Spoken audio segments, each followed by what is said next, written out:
ఈరోజు నేను మీకు చెప్పబోయే కథ పాకిస్తాన్‌లో ఉన్న ఒక అద్భుతమైన దుర్గాదేవి ఆలయం గురించి. అవును. మన దేశం కాదు. పాకిస్తాన్‌లో. అక్కడ కూడా అమ్మ శక్తి ఎలా నిండుందో వింటే మీరు ఆశ్చర్యపడతారు.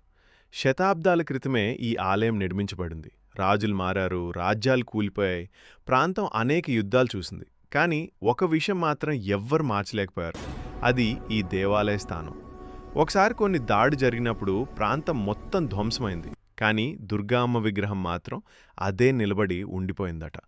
ఏదో దైవశక్తి కాపాడిందని అక్కడ ముస్లిం ప్రజలు కూడా చెప్తారు. స్థానికులు చెప్పే ఒక కథ ఉంది. ఎవరైనా ఈ ఆలయాన్ని కూల్చాలని ప్రయత్నిస్తే అనర్థాలు జరిగేవి అని.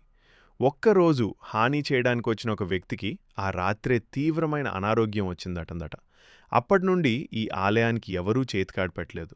ఇంకా అద్భుతం ఏంటంటే పాకిస్తాన్లో ఉన్న హిందువులు మాత్రమే కాదు, అక్కడి ముస్లింలు కూడా ఈ ఆలయాన్ని పవిత్ర స్థలంగా గౌరవిస్తారు. ఎందుకంటే వారు నమ్ముతారు ఈ భూమిని కాపాడేది అమ్మ శక్తి అని. ఒక విదేశీ నేలలో కూడా మన దుర్గాదేవి ఇలా రక్షణగా నిలబడటం మన అమ్మ శక్తి ఎంత అపారమో చూపిస్తుంది. ఇంకా ఇలాంటి అద్భుతమైన దేవాలయ కథల కోసం లైక్, షేర్, సబ్స్క్రైబ్ చేయండి.